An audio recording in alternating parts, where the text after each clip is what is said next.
이번에는 분당의 가성비 아파트를 찾아서 임장을 다녀왔습니다. 여러분들은 천당 아래 분당이라는 말을 들어보신 적이 있나요? 요즘에는 판교니 뭐니 해서 그렇게까지 많이 쓰이는 말은 아니긴 한데, 분당, 평촌, 일산 등등이 신도시라는 타이틀을 달고 있을 때는 참 많이 오르내리던 말이었습니다.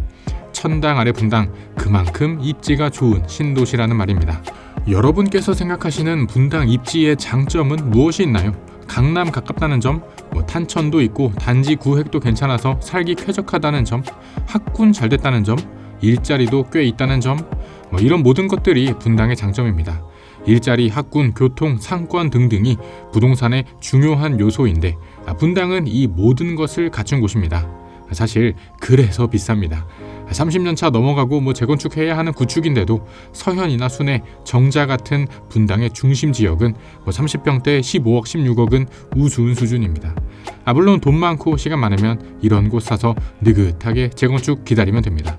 하지만 그런 사람들 몇 명이나 될까요? 재건축이 하루 이틀 만에 되는 것도 아니고 돈 많으면 그냥 이미 지어진 신축 살면 됩니다. 그래서 이번에는 분당 생활권을 누리면서 재건축 호재도 가져가지만 그 중에서 가장 가성비가 괜찮은 입지 한 곳을 소개드렸습니다. 분당의 깨끗한 생활 환경에 더블 역세권, GTX까지 가까운 곳입니다. 아마 벌써 머릿속에 떠오르는 지역들이 있으실 수도 있는데요. 같이 살펴보러 출발하실까요? 이번에 소개드리는 곳은 분당의 임해역 일대입니다. 임해역? 임해가 어디지? 분당은 서현, 순회, 정자가 유명하지 않나? 라고 생각하실 수도 있습니다. 물론 분당의 중심은 서현, 순회, 정자가 맞습니다. AK몰 같은 역세권, 상권도 잘 되어 있고 학군의 교통, 일자리는 기본입니다. 특히 정자역 인근으로는 네이버, 두산 같은 굵직한 대기업들이 많이 있죠. 일자리, 교통, 상권, 학군 모두 100점인데 아파트가 낡았다는 이유로 요즘 재건축 이야기가 가장 뜨거운 곳이 이쪽이기도 합니다. 실제로 서현역 근처의 아파트를 보면 이제 아파트를 가릴 정도로 나무가 자라 있고 아파트 단지마다 건설사 현수막이 최소 한두 개는 걸려 있습니다. 나중에 재건축할 때 우리 건설사 기억해달라라는 뜻입니다. 사실 건설사 입장에서는 현수막 하나 하는 거 얼마 하지도 않고 다른 건설사는 전부 다 하니까 우리도 하나 걸어두자라는 홍보 목적이 큽니다. 사실 이런 현수막도 건설사 입장에서 돈 되는 아파트에나 걸어두지 돈 안 되는 아파트에는 이런 것도 안 합니다.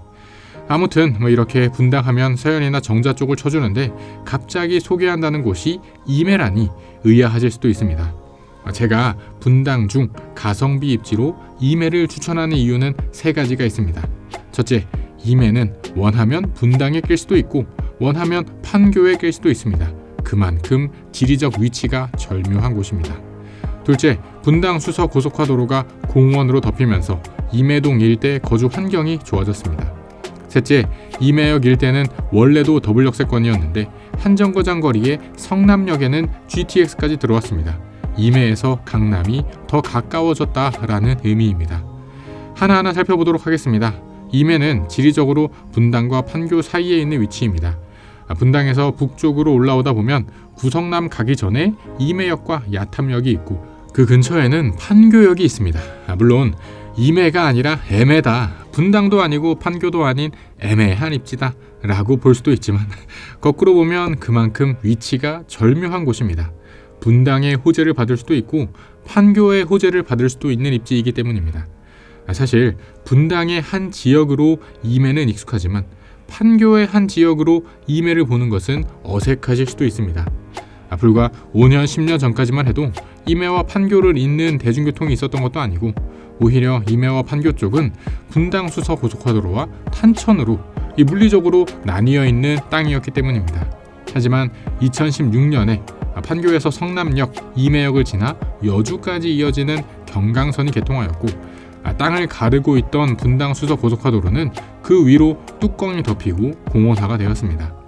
임해에서 탄천을 건너면 아름마을이고 아름마을에서 분당 수서 고속화도로를 건너면 판교인데 이들 간의 연계성이 끈끈해지며 갯매우기를 통해 아름마을이 오르고 이어서 임해도 같이 끌러 올라가는 모습을 보이고 있습니다.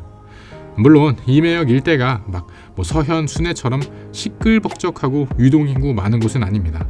마치 아파트 숲 사이의 지하철역으로 탄천변으로는 분위기도 조용하고 차나 버스가 많은 편도 아닙니다. 하지만 일단 지하철역이 있고 없고는 차이가 정말 큽니다. 아무리 경강선이 배차가 긴 노선이라고 해도 한 정거장이면 GTX 있는 성남, 그리고 또 한 정거장이면 바로 판교로 이어진다는 것이 큰 장점입니다. 사실 GTX가 동탄의 호재다, 일산의 호재다, 이렇게 보시는 분들이 많지만 성남역 일대에서 더 큰 기회를 볼 수 있다고 생각합니다. 한 정거장이면 수서, 거기서 또 한 정거장이면 삼성역입니다. GTX는 실제 한번 타보시면 그 파급력이 지하철이랑은 또 다르다라는 걸 알 수 있고, GTX에 더불어 재건축 이슈까지 터져준다면 엄청난 주목을 받을 곳이 임해역 일대일 것입니다. 서현 일대에서 보았듯 여기에도 재건축 현수막이 참 많기도 하고요. 사실 이렇게 GTX 호재를 보는 곳, 분당 수서 고속화도로 공원하에 호재를 보는 곳은 이미 몇 달 전에 제 네이버 프리미엄 컨텐츠에서 한번 소개드렸던 곳들이긴 합니다. 그때 추천드린 이후로 벌써 호가가 꽤 많이 올랐습니다. 제가 조금 먼저 소개드리긴 했지만 결국 좋은 입지라는 건 누구나 다 알게 되기 때문입니다. 임해 역시 서현 순에 가깝고 판교 가깝고 GTX 있는 성남역도 가까우니 앞으로도 더 많은 인기를 끌게 될 곳이라 생각합니다. 원하면 분당이라고 하고 원하면 판교라고 할 수 있는 절묘한 위치가 임해역 일대이며, 만일 임해가 조금 비싸다면 반 단계 정도 가격을 낮춰서 야탐역 쪽을 보는 것도 좋습니다. 물론 야탐역에서 봐야 하는 아파트들도 네프콘에서 미리 소개드렸었습니다. 긴 영상 시청해주셔서 감사드립니다. 영상이 마음에 드셨다면 채널 구독과 영상 좋아요까지 부탁드립니다. 그럼 저는 다음에 또 새로운 부동산 이야기로 찾아뵙겠습니다. 감사합니다.